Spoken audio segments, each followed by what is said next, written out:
Carlo অ্যানচেলত্তির পর Real মাদ্রিদের দায়িত্ব নিয়ে বছরটা মিশ্র অভিজ্ঞতায় কাটিয়েছেন শাভি আলোনসো।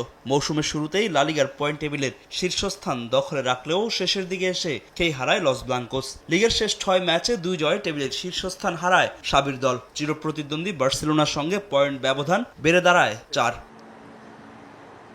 তবে শেষ 2 ম্যাচে জয়ে কিছুটা স্বস্তি ফিরেছে মাদ্রিদের ড্রেসিং রুমে। চাকরি হারানোর যে ভয় ছিল শাভির, তাও অনেকটা কেটে গেছে। অনেকটা নির্ভর হয়ে বছরের শেষ ম্যাচে সেভিয়ার বিপক্ষে মাঠে নামবে রিয়াল। আর জয় দিয়ে বছরটা শেষ করতে চাইবে এমবাপে, ভিনি, রদ্রিগোরা। দুর্দান্ত ছন্দে আছেন রিয়ালের ফরাসি ফুটবলার কিলিয়ান এমবাপে। এই ম্যাচে এক পঞ্জিকা বর্ষে মাদ্রিদের হয়ে ক্রিস্টিয়ানো রোনালদোর সর্বোচ্চ 59 গোলের রেকর্ডে ভাগ বসানোর সুযোগ পাচ্ছেন 2018 বিশ্বকাপ জয়ী তারকা, যার জন্য তার প্রয়োজন মাত্র 1 গোল।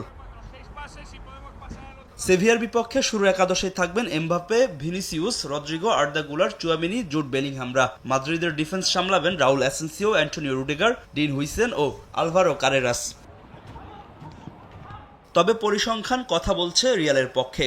সেভিয়ার বিপক্ষে শেষ 13 ম্যাচে কখনোই হারেনি মাদ্রিদ। তবে ঘরের মাঠে শেষ ম্যাচ হারায় বাড়তি সতর্ক রিয়াল কোচ। প্রতিপক্ষের মাঠ হলেও রিয়ালকে ছেড়ে কথা বলবে না সেভিয়া। এদিকে ইপিএলে মাঠে নামবে আর্সেনাল, গানারদের প্রতিপক্ষ এভারটন। ইপিএলের চলতি মৌসুমে দুর্দান্ত শুরু করলেও চেলসির বিপক্ষে ড্রয়ের পর অ্যাস্টন ভিলার বিপক্ষে হেরে কিছুটা ব্যাকফুটে গানার্স। যদিও নিজেদের শেষ ম্যাচে ওলভসের বিপক্ষে জিতে আত্মবিশ্বাস ফিরে পেয়েছে মিকেল আর্তেতার শিষ্যরা।